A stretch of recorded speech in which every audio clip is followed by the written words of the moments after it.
So வீரத்தழும்புன்னு சொல்லுவாங்கல்ல, அது இதுதான்.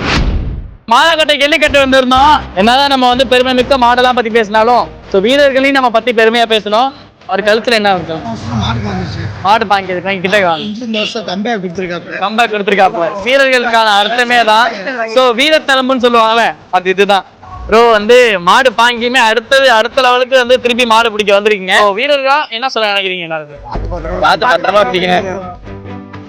ஸோ வீரர் தழும்புன்னு சொல்லுவாங்க. ஸோ அது வீரர் தழும்பு நான் இன்னைக்கு தான் ஃபஸ்ட்டு பார்க்குறேன். ஸோ இங்கே பாருங்க அண்ணனுக்கு கழுத்தில் வீரத்தழும்பே இருந்தாலுமே அடுத்தது நான் திருப்பி வந்து நம்ம மாடு பிடிக்கணுங்கிற என்ன எதனால சரியலோட ஒரு ஆர்வம். ரேஸ் சைக்கிள் வந்திருக்குப்பா. இப்போ யாருக்கு அந்த சைக்கிள்?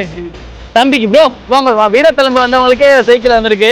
மற்ற வீரர்களுக்கு என்ன சொல்ல நினைக்கிறீங்க? நிறைய பேர் காயப்பட்டோன்னே அடுத்த கேள்விக்கட்டில் வராமல் இருப்பாங்க. ஸோ அவங்களுக்கு என்ன சொல்ல? அவங்க வீட்டில் பர்மிஷன் தான் வந்து பிடிக்கலாம். இது சேஃபாக பிடிக்க வேண்டியதான். உங்களுக்கு அதிகபட்ச ஆசை என்ன ப்ரோ? ஆசைலாம் இல்லை, ஒரு மாடு பிடிச்சாலும் நல்ல மாடாக பிடிக்கணும்.